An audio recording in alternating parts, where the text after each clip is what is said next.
Food and drugs commissioner HG Kosia સાહેબ અત્યારે આપણી સાથે છે. આવો એમની સાથે વાત કરીએ કે ગુજરાતમાં ફાઇનાન્શિયલ યર 24-25માં ફાર્માના કેટલા નવા પ્લાન્ટ સ્થાપવા જઈ રહ્યા છે. સર, આ આંકડો આપણે અગર વાત કરીએ તો કેટલા નવા પ્લાન્ટ આવવાના છે અને એની ગતિવિધિ અત્યારે શું છે?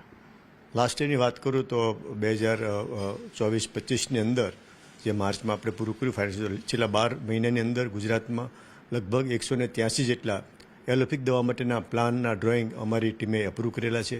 તો આ પ્લાન એવા હોય છે કે જે લોકોએ પ્લેસ આઈડેન્ટિફાઈ કરી છે, લેન્ડનો જગ્યા મેળવી લીધેલી છે અને ત્યાં એ લોકોને અલગ અલગ ડોઝિસ ફોર્મ ફાર્માને બનાવવા માટેના પ્લાન્ટ ઊભા કરવાના છે. તો એક દવામાં જે ડ્રગ એન્ડ કોસ્મેટિક એક્ટની રિક્વાયરમેન્ટ છે એમાં જે પ્રી કન્ડિશન છે તો લાયસન્સ લેતા પહેલાં ઉત્પાદક પાસે અમુક રૂમ, અમુક ડાયમેન્શન, અમુક એન્વાયરમેન્ટ એ હોવું જોઈએ. તો અમારી ટીમ એનો અભ્યાસ કરીને આ ડ્રોઈંગ એપ્રૂવ કરતો હોય છે. તો લગભગ 180થી વધારે ડ્રોઈંગના પ્લાન ટીમે એપ્રૂવ કરેલા છે.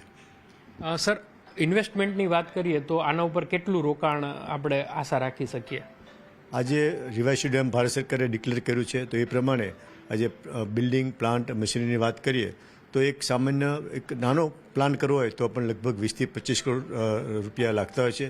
તો આપણે 183 પ્લાન ગણીએ તો લગભગ 3500થી 4000 કરોડ જેટલું ઇન્વેસ્ટમેન્ટ આ નવા જે પ્લાન્ટ એપ્રૂવ થયામાં આવશે. વધારે મને ક્યાં તારણ થાય છે કે જે લાસ્ટ વાઇબ્રન્ટ થયેલી હતી તો આમાં લગભગ 350થી વધારે ફાર્મામાં એમઓયુ સાઇન થયેલા હતા. એ 350 પૈકી 164 જેટલા પ્લાન્ટ એક્ઝિક્યુશનમાં આવી ગયા, પ્રોડક્શનમાં આવી ગયા. અમે કોઈ લાયસન્સ ગ્રાન્ટ કરી દીધેલા છે.